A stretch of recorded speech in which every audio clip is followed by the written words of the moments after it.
Alright, so I wanted to do a quick reactions, thoughts video on last night's episode. Things are getting closer to finishing. I forgot have-nots was a thing, and it's funny Nicole had to do it alone, and you know, misery loves company. I would hate to be doing have-nots alone, and she is, I believe, the last have-not of the season. After this, it's over. Enzo was seriously bugging me when he was saying that he's so good at this game, that he has no enemies, and I'm just like, honestly, I really don't want Enzo to win, because all the talk about making big moves and then makes none and is scared to make one and is just, you know, pretty much following Cody along. He deserves to lose to Cody. Christmas was pulling out all the stops to Cody, and I mean, it works for Nicole, the whole crying thing, and yeah, then we see in Cody's DR that it really was doing nothing. It just made him super uncomfortable, and he just wanted it to stop.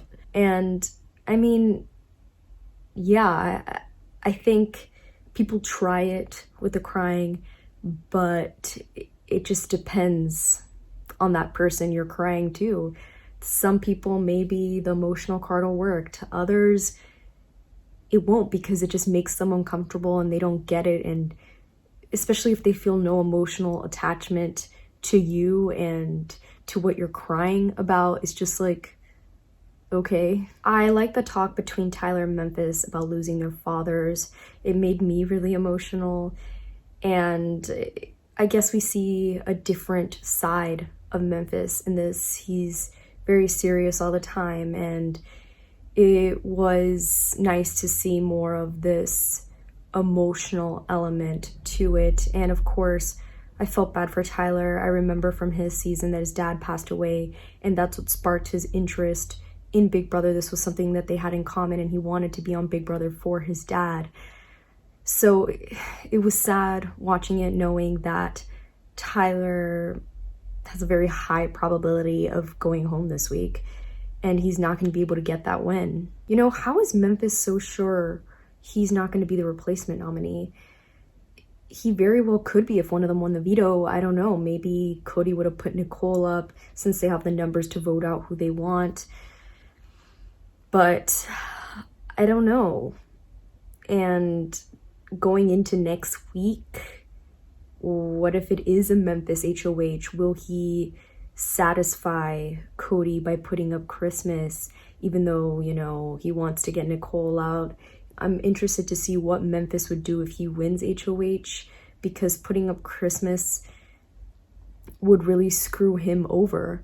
He'd be better off putting Cody and Nicole and getting one of them out. So as we already know, Cody beat out Tyler to tell Enzo about the committee, and Tyler now telling Enzo about the committee is just not a great look for him.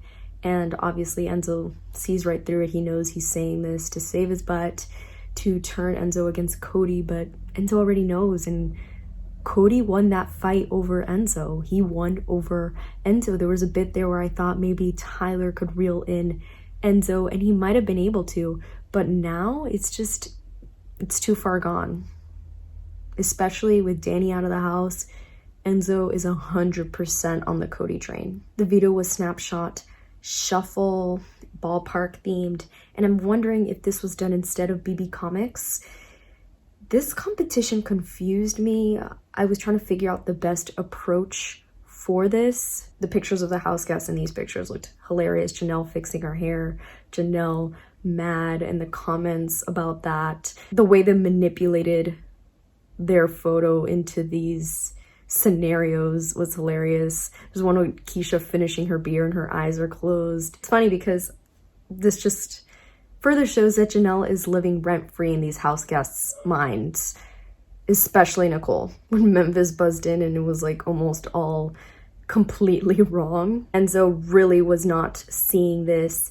He just couldn't get it. He was seeing, okay, this was the tailgate and then this was the actual game, and he was arranging it that way but not seeing the little details. So of course he timed out. I think the best thing would probably be to arrange it like that based on the situation, pre-game, tailgate, on the field, game time, whatever, and focusing on the little details and going from there. I thought it was interesting how Memphis focused on one person at a time. He didn't win, so it probably wasn't the best strategy. Obviously, Cody killed it. He did it all in such a fast time. It's funny how they show him to be so dumb, and I know he like says really stupid things and says like a billion times, but he's really good at competitions. It's crazy to me. I don't know if it's luck or he's just a really great competitor or both. It's probably both, but he has like great memory. He's able to see the little details and is still able to compete endurance wise. These people missed a big opportunity to get him out, and because he is a force to be reckoned with and he's winning so much. He's building his BB resume. Wish we could have seen more with Tyler and why he timed out.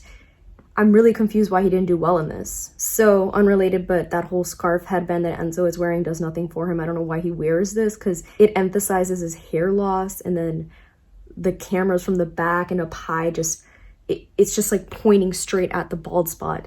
I don't know if he realizes this. I know he wears it to cover his receding hairline. He'll realize once this is over and he's watching it. So yeah, we'll see tonight who goes home. And it's really looking like Tyler. He tried it. He tried campaigning, and I don't think it really clicked. I think Cody was thinking about it, but I feel like they think the risk factor with Tyler staying is too large since he is such a big competitor. So yeah, that's it. Let me know your thoughts in the comment section, and don't forget to like and subscribe.